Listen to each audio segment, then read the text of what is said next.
Ngenes amat ya ada manusia kayak begini ya. Nggak ada tempat mengadu, ya nggak usah ngadu. Aduh, benar-benar tidak punya kemandirian. Tes tes tes, 1 2 3 1 2 3. Jadi saudara dan saudari semua yang saya kasihi, kalau Anda sudah belajar keheningan bersama saya, sudah menjadi warga PM berbulan-bulan, apalagi bertahun-tahun, sangat tidak layak untuk kemudian punya nasib yang pilu. Sangat tidak layak ketika emosi dominan Anda adalah kepiluan. Gitu. Ya. Sewajarnya ketika Anda sudah betul-betul menjalankan keheningan, sudah berbulan-bulan bahkan bertahun-tahun ikut belajar di Pesada Matahari, Anda harus mengalami hidup surgawi, hidup dalam sukacita apapun tantangannya. Ya. Bukan berarti kalau kita kemudian sudah murni jiwanya tidak ada tantangannya. Bukan berarti kalau kita sudah bergerak naik kesadarannya tidak ada tantangannya. Selalu ada, tapi kita siap menghadapi semuanya dengan jiwa kesatria. Kita tetap bisa memilih untuk bersukacita dalam segala kondisi. Ya, saya tidak hanya bicara, saya memberikan bukti ya. Bukti yang paling nyata adalah ya masa-masa seminggu inilah, dan juga beberapa waktu sebelumnya, ketika ibu saya sakit kemudian bermuara kepada ya meninggalnya ibu saya. Saya sangat dekat dengan ibu saya sangat menyayangi beliau dan beliau juga sangat menyayangi saya. Ya, saya sangat bersemangat untuk berbakti kepada ibu saya. Tetapi ketika memang sudah tiba waktunya beliau meninggalkan kehidupan di bumi ini untuk pindah dimensi, ya saya tidak hanyut di dalam kesedihan, walaupun pancingan ke sana ada. Ya, karena gimana pun saya punya banyak kenangan indah dengan beliau dan jelas bahwa saya tidak bisa mengulangi kenangan itu. Ya, saya tidak mungkin lagi datang ke rumah beliau, dilus-lus kepalanya, tidak mungkin lagi mendapatkan suguhan teh manis. Ya. Sebetulnya kan kepedihan kita kan muncul dari kenangan itu yang tidak bisa kita ulangi lagi. Tetapi karena saya punya kesadaran bahwa yang sudah berlalu, biarlah berlalu, kita tidak punya kemelekatan, dan kemudian saya mengerti bahwa ada yang kekal dari keberadaannya, itu jiwanya itu yang saya bisa terhubung dengannya, saya bisa mengerti keberadaannya, ya sudah. Saya bisa melampaui pancingan untuk menjadi sedih dan seterusnya. Ya. Nah, jadi itu membuktikan bahwa dalam kondisi apapun kita sebetulnya tidak mesti hanyut di dalam kesedihan ketika tantangan itu datang. Ya, kita bisa memilih untuk bersukacita, walaupun seolah-olah yang datang kepada kita adalah tragedi. Ya, gitu. Baik. Jadi lagu Pilu tadi saya setelkan hanya untuk membuat kita mengerti bahwa itulah kita di zaman dulu. Kalau ada di antara Anda lagunya masih itu juga, ya terlalu sih ya. Tapi ya namanya orang berproses ya, nggak bisa dipaksa, ya sudah. Aduh, manusia.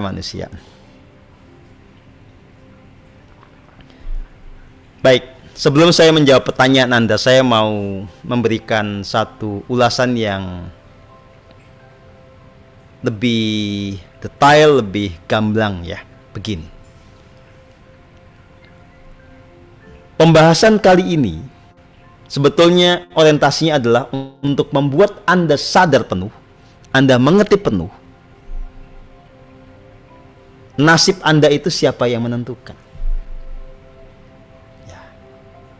Sederhananya begini, ada dua opsi nasib bagi manusia di bumi ini: mengalami hidup surgawi, hidup dalam kesukacitaan yang sejati, hidup dalam kebahagiaan sejati, atau sebaliknya kita terjerat dalam roda samsara, terjerat di dalam penderitaan.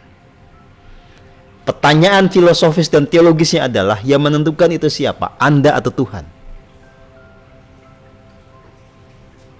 Ya. Kalau kita mengacu kepada ajaran spiritual murni, dengan tegas dan lugas kita nyatakan yang menentukan adalah diri kita. Lalu di mana peran Tuhan?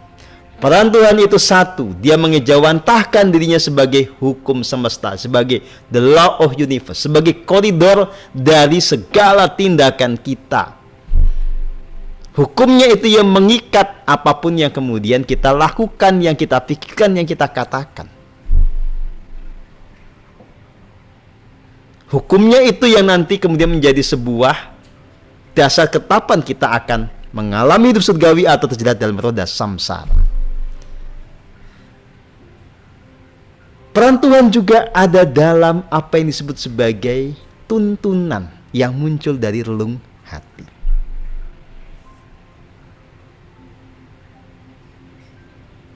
Tuhan itu nyata.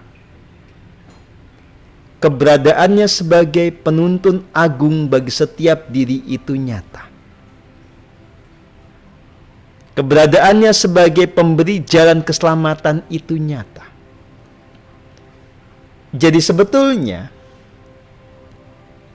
sepanjang waktu di relung hati Anda itu ada Dia, ada Gusti, ada Tuhan yang mempribadi di dalam diri, yang selalu memberi petunjuk tentang apa yang harus Anda pikirkan, apa yang harus Anda katakan, apa yang harus Anda lakukan, yang mengantarkan Anda kepada nasib yang indah yang disebut sebagai hidup surgawi.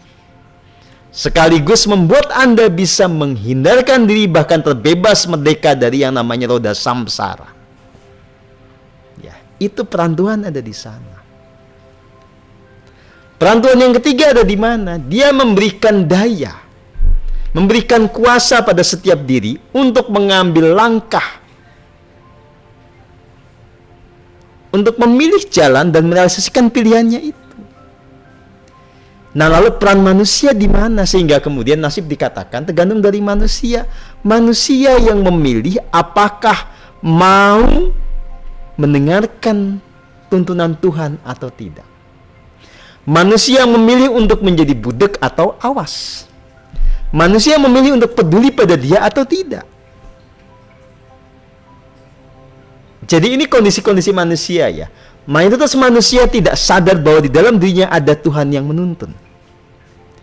Ada manusia yang secara nalarnya mengerti bahwa di sini ada Tuhan yang menuntun, tapi dia tidak bisa mengaksesnya.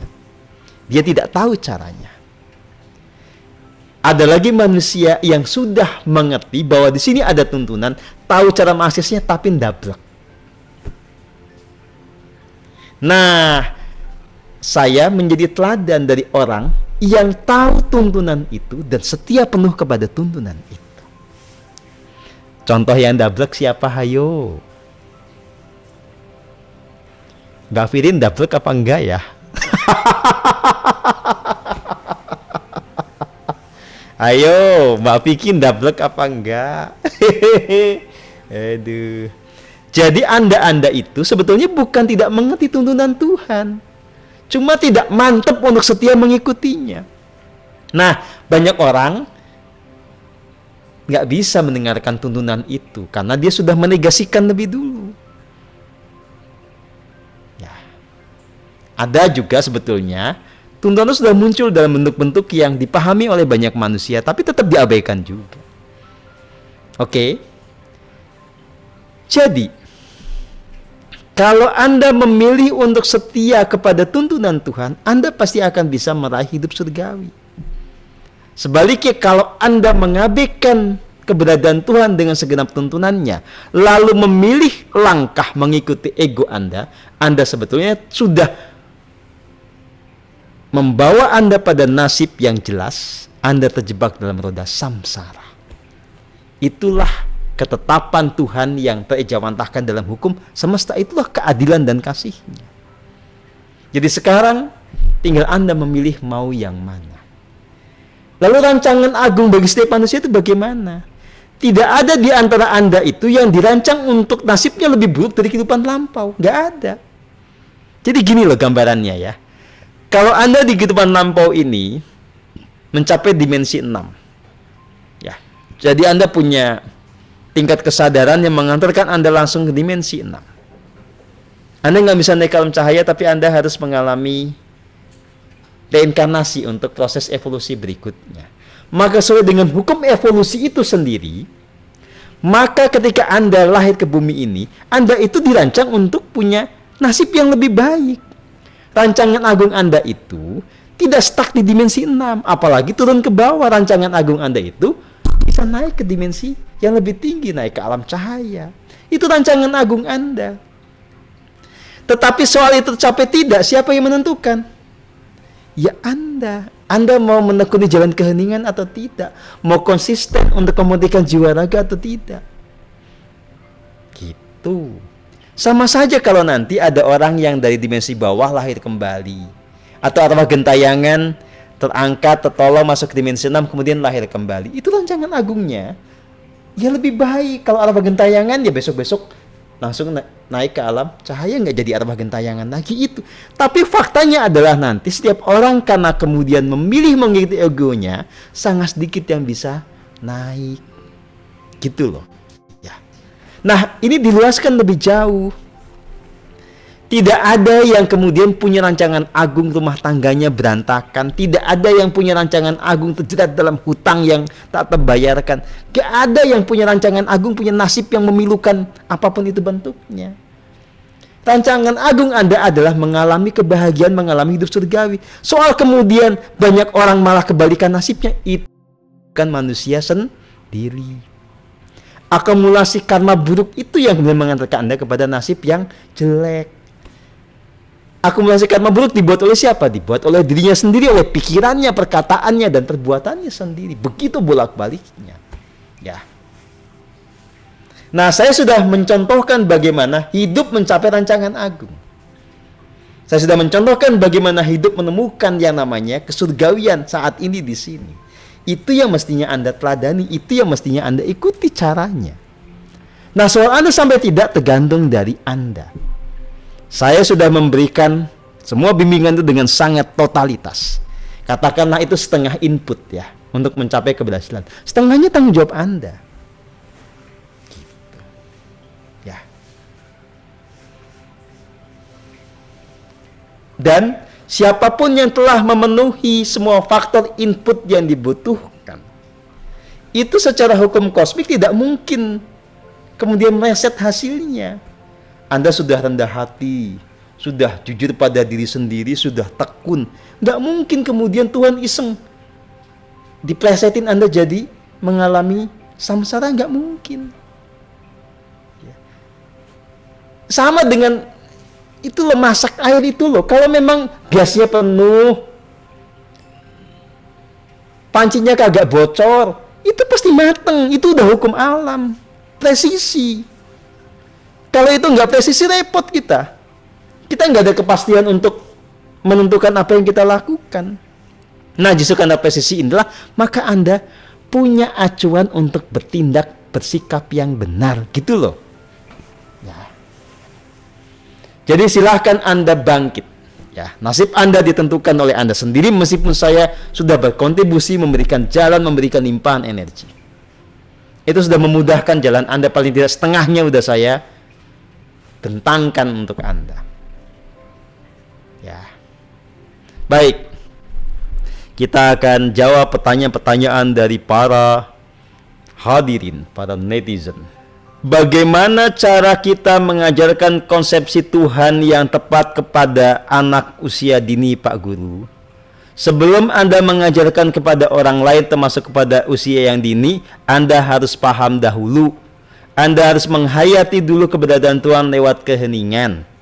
Kalau Anda sudah mengerti itu, Anda nanti gampang berbagi pengalaman Anda. Pertanyaan ini kan menunjukkan bahwa Anda tidak mengalaminya. Anda tidak ngerti sehingga Anda bertanya. Jadi, sebelum Anda mengajarkan kepada orang lain termasuk anak Anda, alami dulu keberadaan Tuhan yang nyata di dalam keheningan. Ya. Gitu loh. Karena sebetulnya anak-anak itu sebelum dirusak pikirannya, dia tuh sangat dekat dengan alam. Anak-anak yang dilahirkan di bumi ini pada umumnya sangat gampang untuk bisa bersuka cita, untuk bersyukur atas segala anugerah yang nyata. Sudah gitu aja, nggak usah diajak berteori tentang Tuhan yang aneh-aneh. Diajak menikmati nafas, bersyukur di setiap nafas, gitu-gitu doang, nggak usah ada perdebatan teologis buat anak. Ya. Memahami bahwa setiap tanaman yang ada di halaman itu dikasih oleh Tuhan. Dan kita mencontoh bagaimana Tuhan mengasihi tanaman, kita juga mengasihi tanaman, gitu loh. Hal-hal yang simpel kayak begitu. Ya. Ini pertanyaan dari Claudius Andika. Ini bukan Andika yang Malang, bukan, ini beda lagi.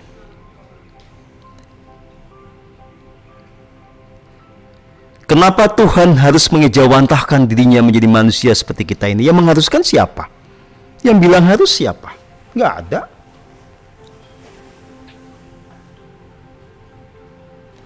Faktanya adalah bahwa dari kekosongan absolut ini ada energi kreatif yang bekerja tanpa batas, tanpa henti, yang kemudian mengejawantah menjadi semua keberadaan, menjadi jagat raya dalam realitas yang tanpa batas, yang berisi berbagai universe,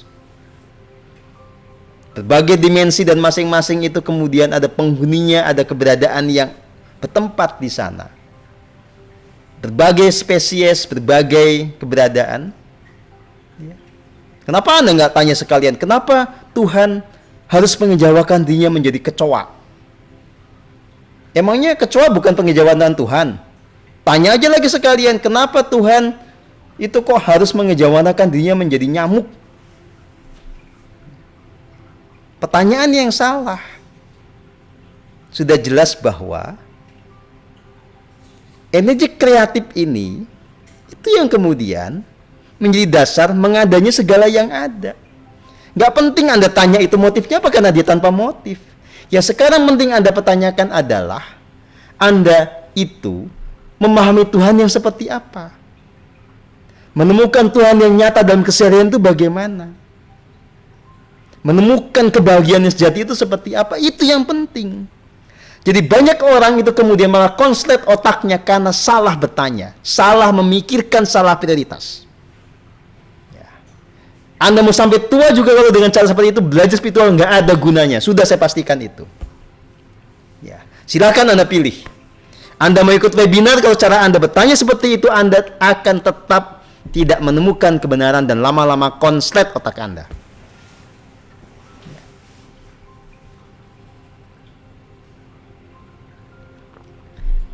Saya itu bisa sangat bercanda, tapi juga saya bisa sangat galak. Kenapa? Karena saya melihat indikasi-indikasi ketidakselarasan. Melihat orang-orang ikut webinar hanya menghabiskan waktu dan uang Anda, tanpa kegunaan buat Anda sendiri. Ya, daripada begitu Anda nggak usah ikut. Ya, ngabisin waktu.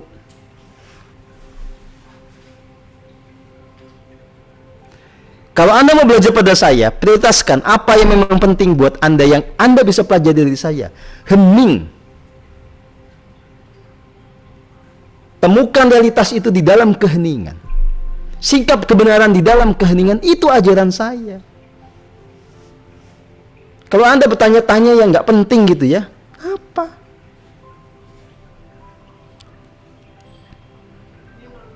Iya, non PM. Sudah berapa kali ikut webinar kan? Jadi saya harus memberikan sebuah pengertian bahwa nggak masalah buat saya Anda nggak ikut. Ya.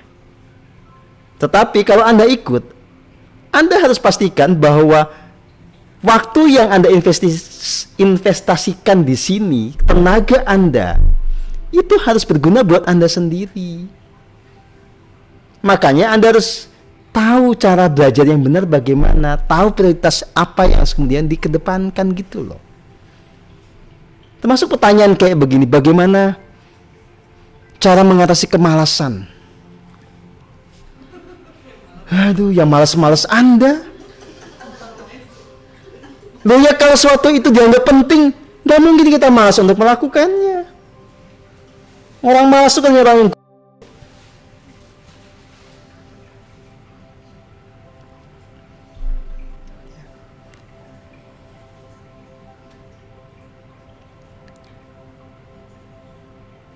gini loh ya. Kadang-kadang kita harus saling berempati. Anda juga perlu sewaktu-waktu, ya walaupun Anda pasti akan sulit ya untuk bisa presisi memahaminya, tapi bisa kok Anda coba menempatkan diri pada posisi saya.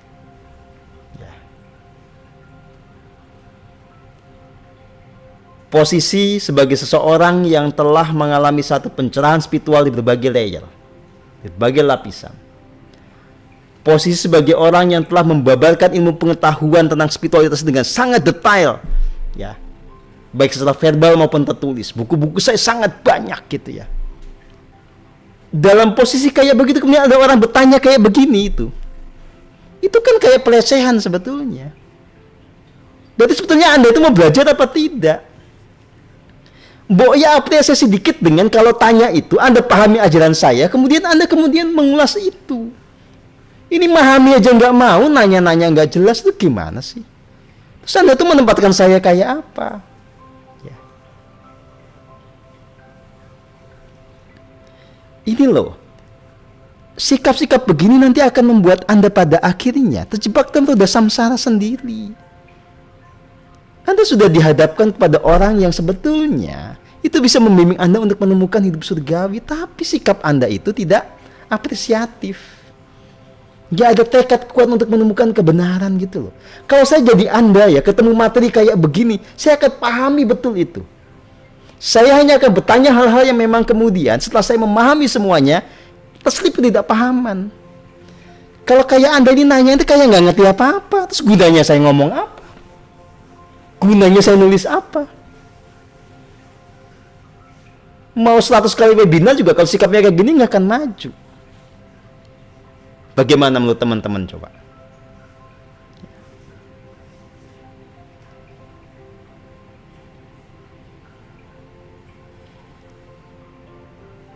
Jadi buat teman-teman yang memang telah belajar spiritual bersama saya dengan niatan memurnikan jiwa raga, menemukan hidup surgawi, tolong mulai belajar bersikap yang tepat. Perlakukan ajaran saya dengan rasa hormat yang cukup. Bukan saya minta dihormati, ini demi kepentingan Anda.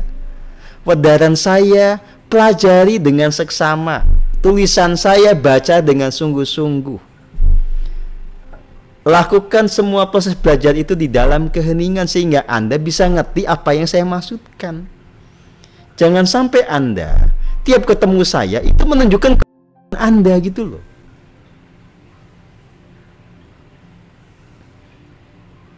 Tunjukkan kepada saya bahwa Anda sudah belajar, saya pahami ini Pak, saya menangkap kebenaran ini Pak. Gitu loh. Sekali lagi ya saya tegasin ya, kalau saya jadi Anda sebagai pembelajar ya, saya ketemu dengan sosok guru seperti ini ya, saya akan betul-betul pahami itu, semua bukunya. Kalau perlu dalam 2 hari saya selesaikan. Saya akan lakukan itu dengan penuh semangat. Saya akan betul-betul hayati setiap videonya. Lalu saya praktekkan keheningan yang diajarkannya dengan teknik yang sudah jelas ada di sana. Saya akan konsisten, saya akan tekun, hening supaya kemudian saya menemukan kebenaran. Itu namanya mentalitas belajar yang hebat. Dan itu yang membuat saya bisa berhasil. Kalau caranya kayak Anda bertanya-tanya begini ini, aduh, ya. Berat. Ya. Tetapi masih ada harapan kalau Anda mau mengubah cara Anda. Ya, silakan, itu pilihan Anda. Karena nasib Anda ditentukan oleh pilihan Anda sendiri. Bebas. Ya, saya juga bebas. Bebas untuk memecat maupun untuk melanjutkan mengajari siapapun yang belajar kepada saya. Ya, kita sama-sama bebas. Anda bebas memecat saya sebagai guru, saya bebas memecat Anda sebagai murid. Ya. Oke, Antonius Budi, tadi sudah saya jelaskan tentang rancangan agung, ya. Ini yang bertanya Wisnu Haristiawan, belum baca, saya udah tahu ini.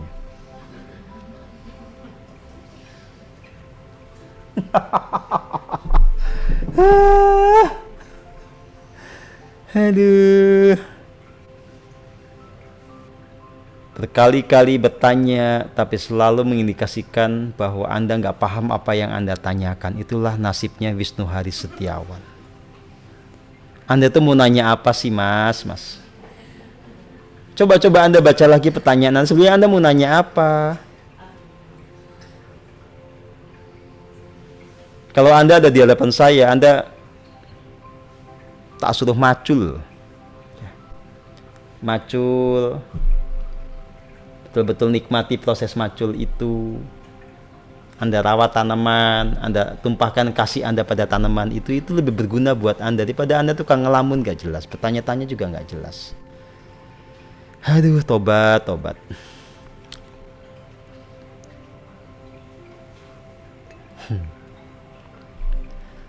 Sudah dijelaskan bahwa semua orang itu pasti punya rancangan agung untuk mencapai nasib lebih baik ketimbang sebelumnya, ya. Dan karena memang tingkat evolusi orang itu berbeda-beda, nggak semua orang kemudian akan tergerak untuk belajar spiritual.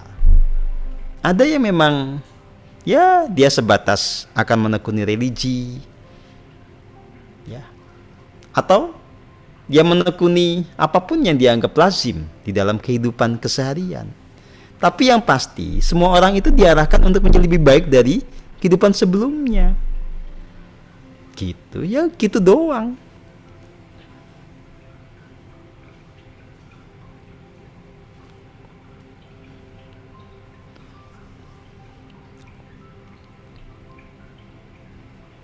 Ini, ya, kalau Rizka Maharani yang nanya saya masih maklum lah ya. Saya jawab aja lah ya. Kenapa sih nggak ada nanya yang keren ya? Rizka Maharani bertanya, Pak, apa benar hukum kosmik bahwa jika orang di past life-nya banyak nyumbang, nanti di kehidupan berikutnya akan jadi orang kaya? Hoax.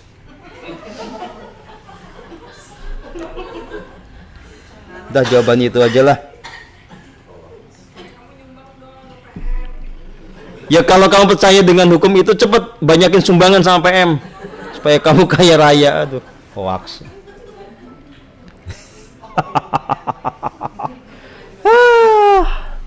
Ada aja. Kenapa sih saya nggak menemukan pertanyaan yang keren? Tobat. Apa saya salah planet ya? Aduh.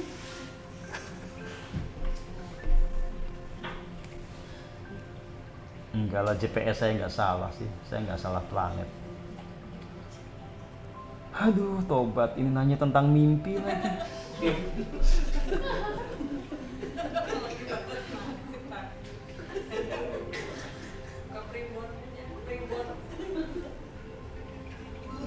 Tolong di googling aja pakar mimpi atau pakar tafsir mimpi. Pasti nama saya nggak ada di daftar itu. Ya, jadi Anda tanya pada orang lain saja. Ya.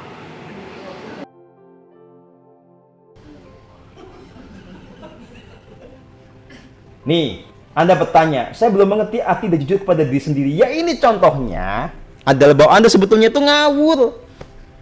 Gitu loh. Nanya yang nggak penting. Gitu. Akui itu. Gitu.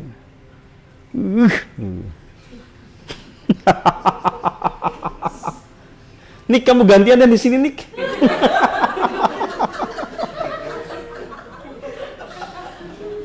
Coba kalau Ninik yang ngajar, kamu akan seperti apa, Nik? Jadi gini loh ya, ini situasinya itu ya. Saya itu udah ngomong di sini gitu ya.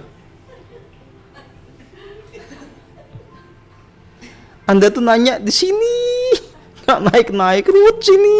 Gitu. Aduh.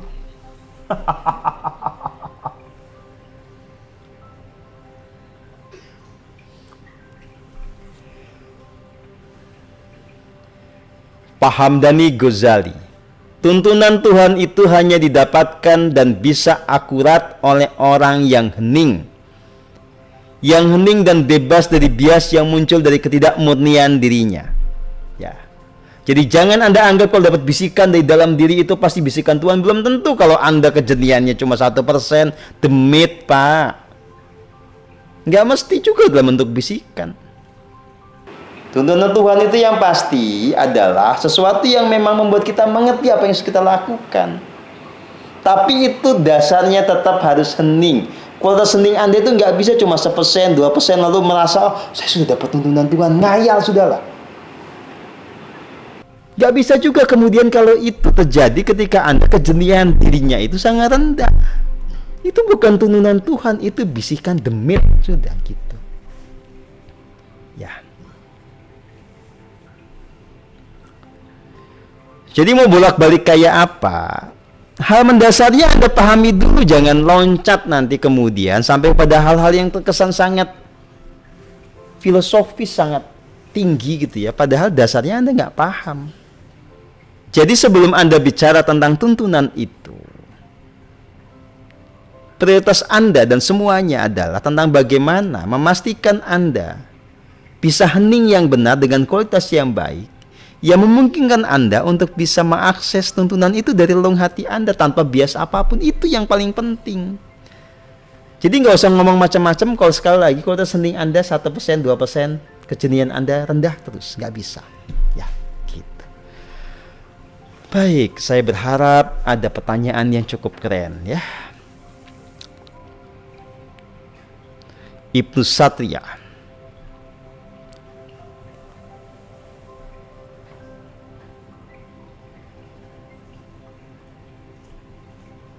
Ketika seseorang mendapati dirinya dalam keadaan yang kurang nyaman atau masalah serius yang harus dia hadapi padahal itu bukan kesalahan dirinya, bagaimana pola nalar yang benar dalam memahami peristiwa tersebut? Maksudnya gimana? Bukan kesalahan dirinya itu maksudnya gimana?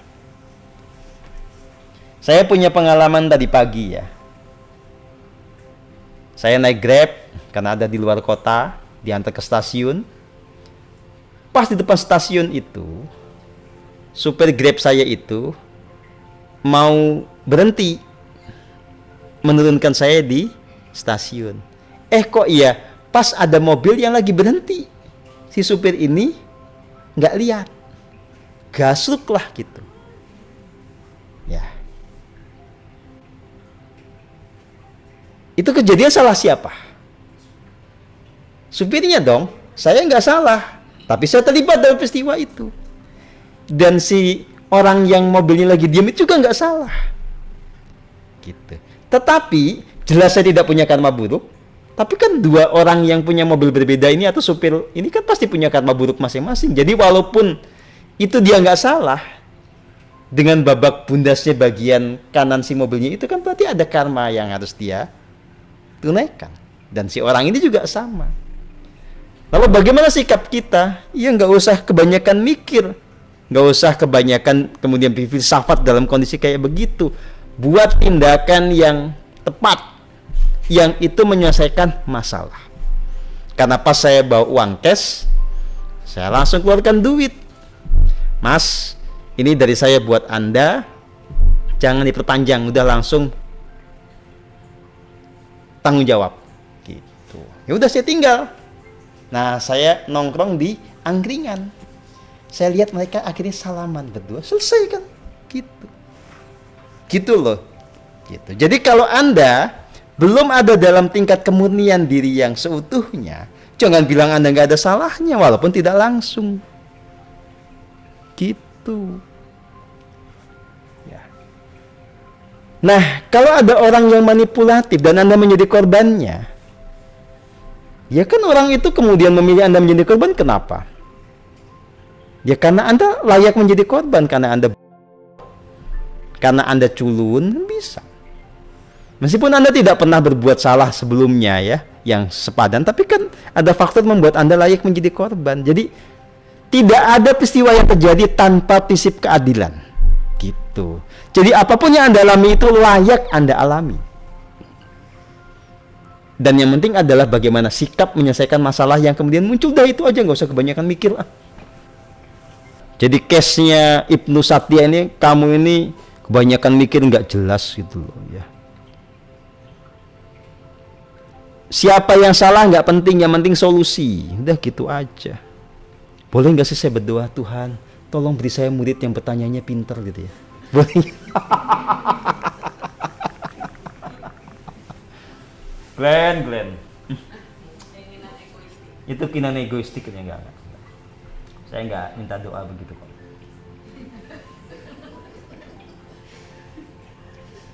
Baik, ini pertanyaan dari Pak Iskri.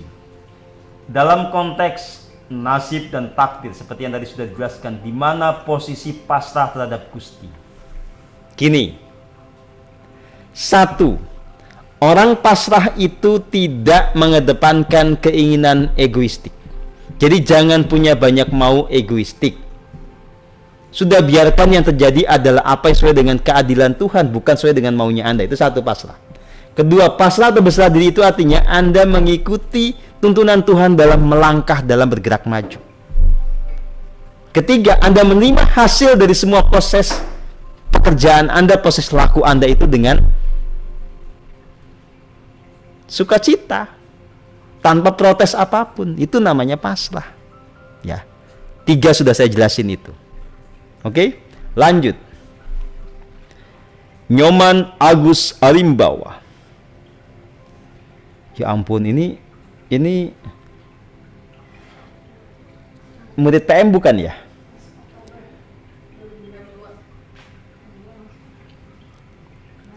Selamat malam Mas Guru, berapa jam sehari baiknya kita meditasi formal?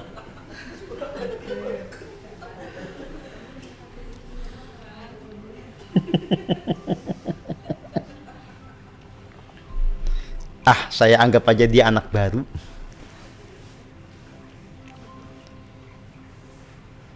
Di dalam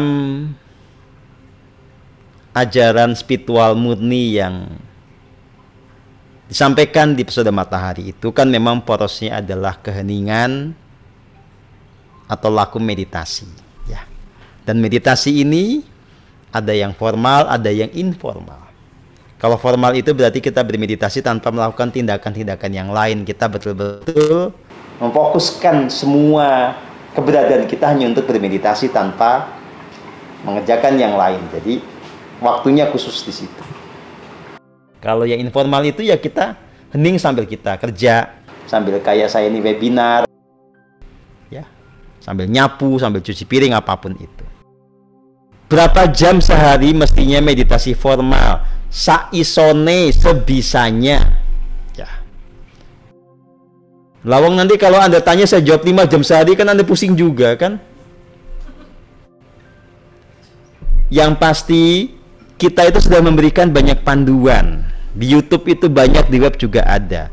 Panduan meditasi formal yang durasinya mulai dari 15 menit, setengah jam, 1 jam juga ada. Bebas tinggal milih. Itu kan durasi per medford. Mau berapa kali silahkan sebisanya. Anda bisa sehari 2 kali silahkan. Bisa sehari 3 kali silahkan. Sehari sekali tidak masalah. Yang penting setiap melakukan dengan penuh kesungguhan. Dan lebih dari itu adalah Anda belajar untuk topoing rame, untuk belajar meditasi informal, dimanapun kapanpun tetap menikmati nafas.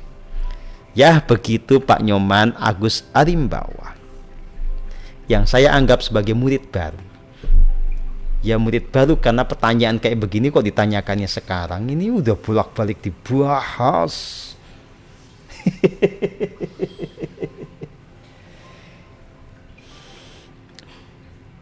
Izin Mas Guru, apakah umur manusia termasuk destiny? Gini loh ya, umur kita berapa itu sebetulnya memang ada patokan awal mengikuti karma dari masa lalu. Misalnya si A sesuai dengan karma masa lalunya, maka punya rancangan agung hidup sampai tahun sekian. Ya, dengan tujuan seperti ini. Ya.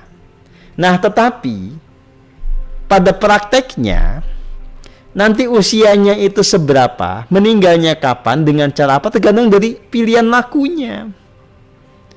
Katakanlah Anda misalnya dirancang untuk hidup selama 70 tahun, tetapi Anda maboknya keterlaluan. 20 tahun bisa mati. Gitu. Nah, ada orang yang tadi rancangannya itu untuk hidup sampai 70 tahun. Tapi karena menemukan jalan keheningan, konsisten, pandai mengelola pikiran, pandai mengatur nutrisi di badan, itu bisa 80 tahun, bisa 90 tahun gitu. Jadi semua tergantung dari Anda, ya gitu. Baik, Arifin. Ini sama pertanyaannya. Jadi Anda mau umur berapa, matinya kapan, dengan cara apa, Anda yang menentukan. Laku Anda sendiri. Abdul Muiz. Coba ini saya mau minta warga di studio untuk menjawab pertanyaannya. Apakah yang tahu hening itu atau belajar hening itu atas lanjutan karma baik seseorang atau memang panggilan jiwa? Coba jawabnya apa?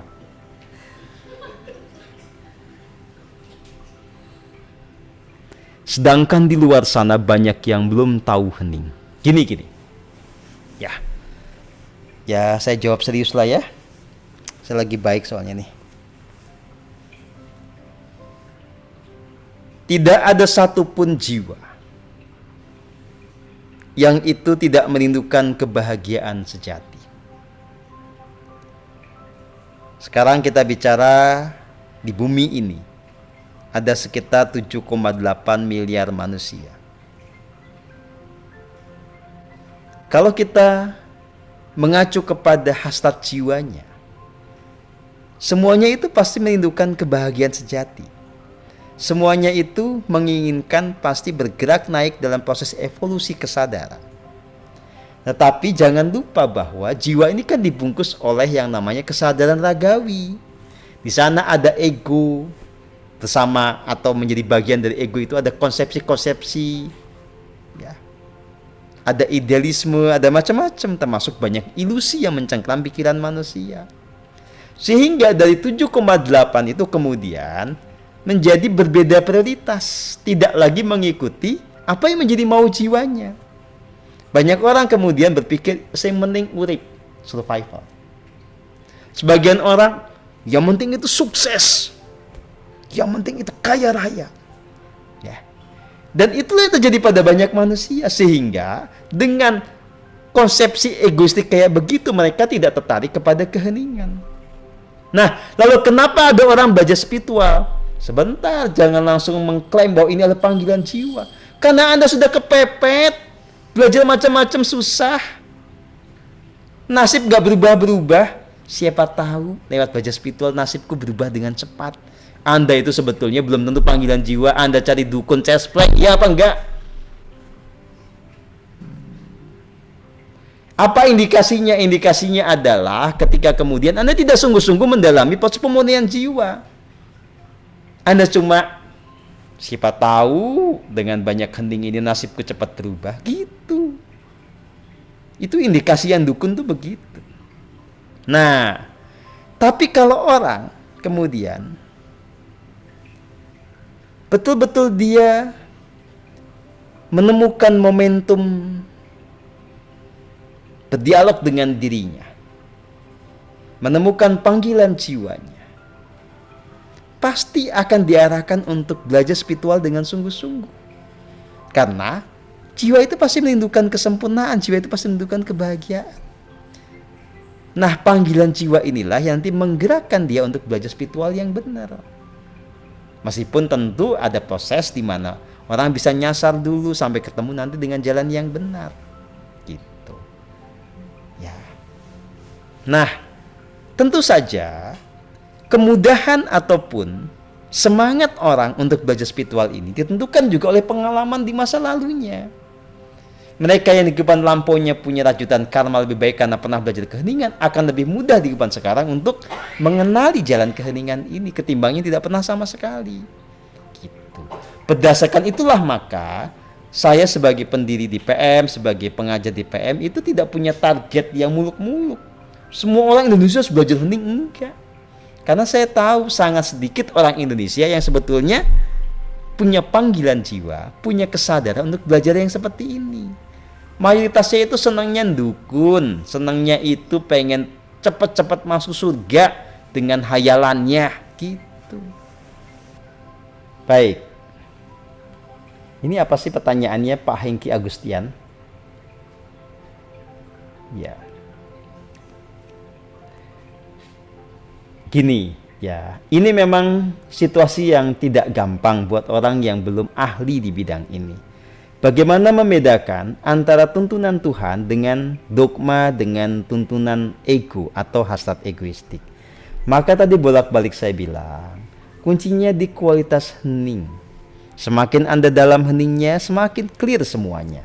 Kalau belum bisa, nggak usah sok-sok dituntun, udah pakai akal sehat aja. Ya, gitu. Apakah ada pengecualian dalam hukum kosmik? Tidak ada, saudara. Tapi kok kenapa ada orang kayak yang debus itu dibakar api nggak meleleh?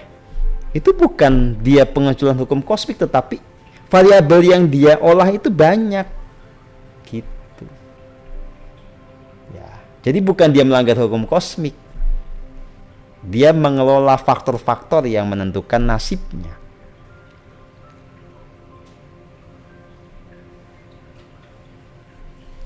Apakah para ilmuwan NASA nanti bisa menemukan ujung alam semesta? Kejauhan, Mas.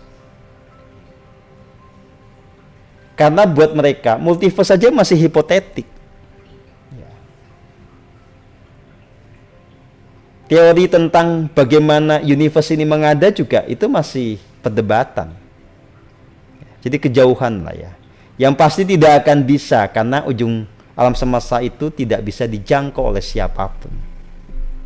Ya, bahkan saya yang menggunakan metode keheningan pun bisa menjangkau satu universe, satu multiverse dan seterusnya.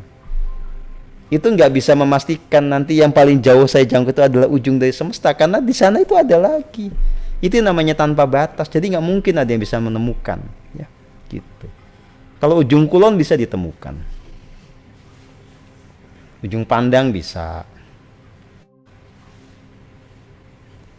Apakah buah karma itu ada instan dan ada yang dituai nanti saat sudah mati? Iya, betul ada. Jadi kalau Anda sedang menuai sekarang, nikmatilah, jangan mengeluh ya.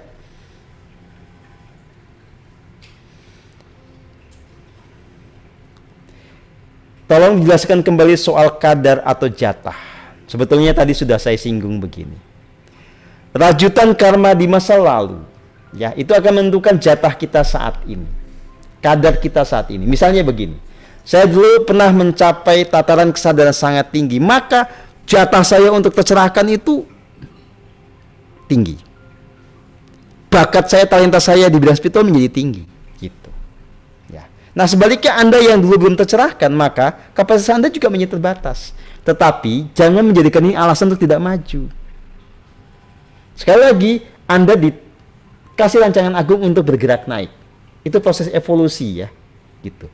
Yang menentukan nanti Anda bisa bergerak naik tidak apa? Bukan hanya soal kapasitas, tapi saat ini Anda mau tekun apa tidak, bekerja keras apa tidak, gitu. Memang faktanya adalah kita sama-sama bekerja keras ya. Misalnya siapa di sini nih bekerja keras, tidak mungkin nasib kita sama, ya. Karena saya pasti akan lebih tinggi karena saya punya kapasitas yang beda. Gitu. Tapi ya nggak masalah, kan ini bukan buat bersaing. Yang penting Anda bahagia, udah itu aja. Jadi teman-teman itu bukan untuk menyaingi saya gitu loh ya.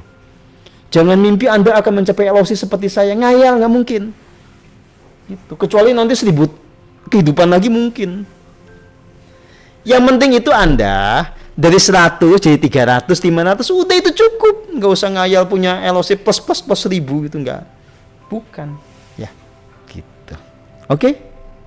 Pak Gede Darmika, supaya Anda itu mantep bahwa itu betul-betul tuntunan Gusti, itu kuncinya di kualitas hening. Maka Anda tanya dulu, Anda kualitas heningnya berapa? Tanya juga kejernihan energi Anda berapa. Ya. Nah, kalau belum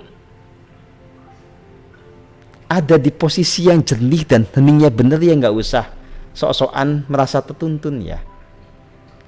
Ya, kalau dibuat sebuah acuan gini lah ya, supaya teman-teman nggak bingung ya. Meskipun ini tidak mutlak sih ya. Kalau Anda elosinya belum 300 ke atas dengan konsisten, sudahlah pakai akal sehat dulu lah. Gitu aja paling gampang ya Mbak Ai ya. Ya susah soalnya membuat acuan buat teman-teman ini ya. 500.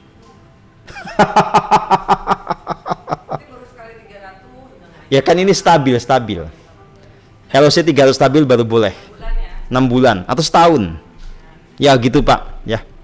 Tapi kalau LOC Anda 15, 20, janganlah merasa-rasa sudah dapat tuntunan, udahlah. Apalagi kuota seningnya 2%, 3% udah ngayal ya. Kalau kuota sening Anda konsisten 10%, 15%, bolehlah Anda bicara tentang tuntunan. Ya gitu.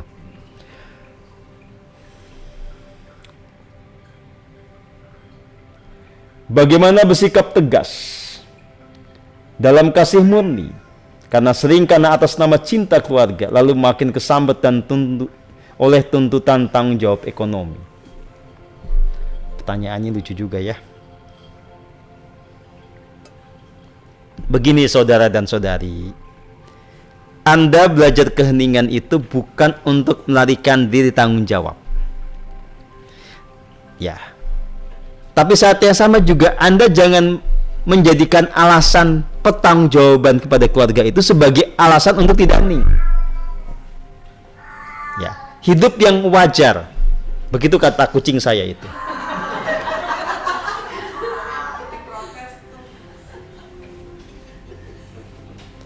Jadi ya Anda bertanggung jawab kepada keluarga Anda secukupnya. Kalau orang Jawa bilang sakmadio, lakukan yang terbaik yang Anda bisa. Jangan obsesif, jangan mengikuti ukuran-ukuran yang itu di luar kapasitas Anda. Pada saat yang sama, ya Anda terus melakukan praktik keheningan. Makanya ada hening formal sama hening informal gitu loh. Ini jangan dibolak-balik jadi kemudian jadi pusing sendiri. Ya. Nah, pokoknya Anda lakukan yang terbaik yang Anda bisa dalam memberi nafkah kepada keluarga. Yang di luar kapasitas Anda ya bilang Anda tidak sanggup. Udah gitu aja. Ya. Baik, masih adakah pertanyaan? Bagaimana menyelaraskan hati, pikiran, dan perbuatan hening Om? Berangkatnya tetap dengan meresapi nafas. Ya, menyadari kasih murni. Itu nanti jalan kita ada dalam keselarasan sehingga pikiran, perkataan, perbuatan itu menjadi sebuah kesatuan yang harmoni. Tanpa itu nggak bisa. Ya.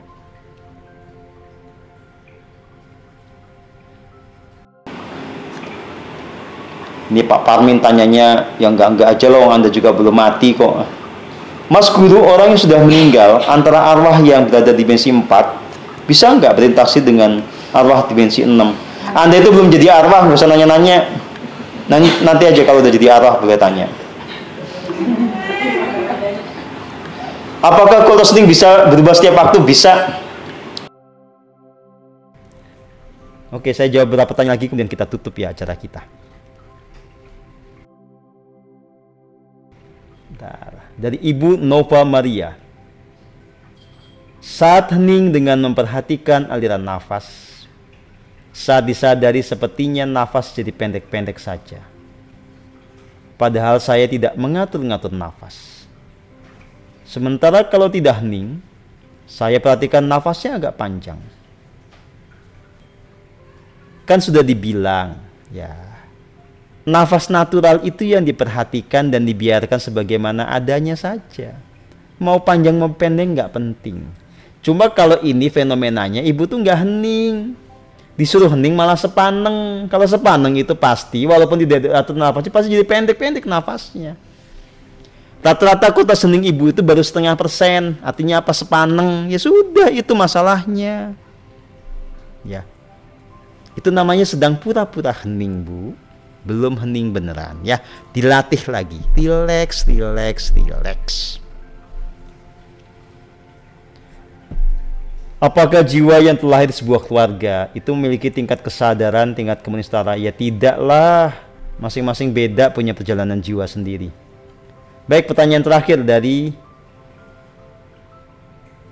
Ririn Maria Obinabu. Apakah orang-orang melakukan penyembuhan dengan Reiki atau longevitologi akan menuai karma buruk? Gini loh ya. Semuanya tergantung dari intensi, dari niat. Ya.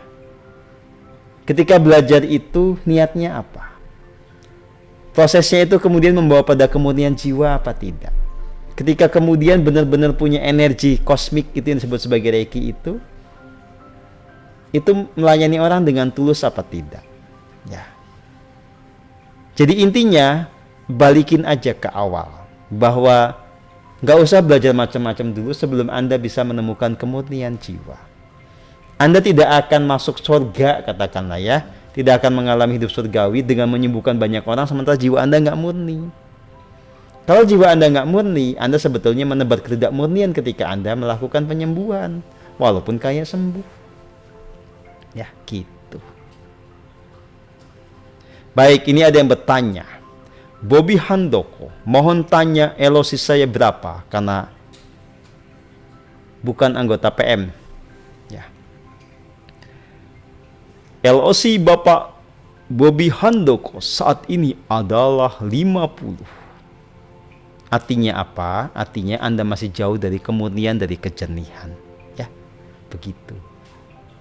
Tapi apakah ada peningkatan? Sebelum beberapa kali ikut webinar kita lebih parah sih, LOC-nya di kisaran 2-5 ya, lebih parah. Jadi ada peningkatan tapi masih jauh dari yang harus dicapai oleh setiap pembelajar keheningan. Ya, begitu teman-teman semua. Di acara kita yang penuh dengan kelucuan ini, selamat bertumbuh semuanya. Selamat sungguh-sungguh menjalankan laku keheningan. Selamat meniti hari demi hari di dalam kesadaran yang murni. Lakukan semuanya dengan penuh kesungguhan dan penuh ketulusan. Pastikan Anda lewat keheningan ini jiwanya semakin dimurnikan. Itulah cara untuk menemukan dan mengalami nasib surgawi. Ya, semuanya ditentukan oleh Anda. Saya memberikan bimbingan yang totalitas pada Anda semua, tapi semuanya kembali kepada pilihan Anda. Ya, terima kasih banyak buat teman-teman yang sudah bergabung. Hiduplah dengan kesadaran yang murni, jangan banyak khayal, jangan ada ilusi. Sekali lagi Anda punya kebebasan berkehendak, itu menciptakan opsi, pilihan-pilihan dalam bertindak. Dan apapun yang Anda pilih itu nanti akan masuk sebagai input kepada mesin semesta, hukum alam akan bekerja, hasilnya itu yang menjadi nasib Anda. Nah, nasib Anda ditentukan dari input yang Anda berikan. Maka pilihlah tindakan yang benar, pilihlah perkataan yang benar, pilihlah pikiran yang benar sepanjang waktu. Supaya tahu yang benar kayak apa, hening, hening, dan hening. Kualitas heningnya ditingkatkan terus-menerus. Terima kasih, sampai jumpa. Sayonara.